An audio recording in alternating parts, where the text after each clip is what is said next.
araw po sa lahat, narito ang latest update sa lagay ng ating panahon ngayong araw ng Sabado, February 24, 2024. Patuloy ang pag-iral ng mainit na hangin mula sa karagatang Pasipiko o ang easterlies na siyang nakakaapekto ngayon sa buong bansa.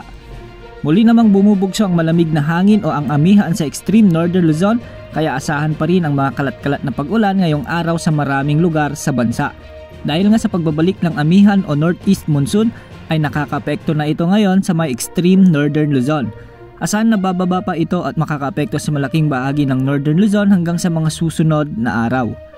Samantala, base naman sa wind outlook natin, wala naman tayong nakikita o namomonitor na LPA o bagyo na posibleng pumasok sa ating area of responsibility hanggang sa katapusan ng Pebrero. Dahil pa rin sa epekto ng easterlies ay asahan na makararanas ng maulap hanggang sa maulap na kalangitan sa silangang bahagi ng Luzon at may tsansa rin ng mga pulupulong pag-ulan sa bahagi ng Cagayan Valley, Aurora, Quezon Province at dito rin sa bahagi ng Bicol Region ngayong araw. Samantalang sa natitirang bahagi ng Luzon ay asahan ang maliwanag na kalangitan at bahagyang maulap na lamang sa ilang probinsya.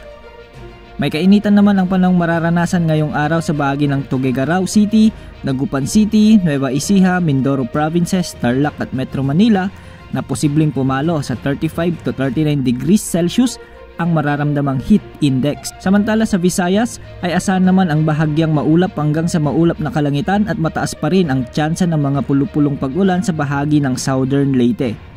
Ngayong araw ay asahan ng mga isolated rains sa bahagi ng central at western portion ng Visayas, dulot ng umiiral na easterlies o ng mga localized thunderstorms lalo na sa hapon at gabi. Sa ating mga kababayan naman sa Mindanao ay patuloy pa ring makararanas ng maulang panahon ngayong araw ang Caraga, Davao Region at Northern Mindanao dahil pa rin sa easterlies. Posible ang mga biglang pagbaha at pagguho ng lupa, kaya mag-ingat po sa ating mga kababayan dito. Sa natitirang bahagi ng Mindanao ay asahan ang bagyang maulap hanggang sa maulap na papawirin na may mga tsansa rin ng mga pag-ulan lalo na sa may Zamboanga Peninsula, Lanao del Sur, Lanao Provinces at dito rin sa Cotabato pagsapit ng tanghali o hapon.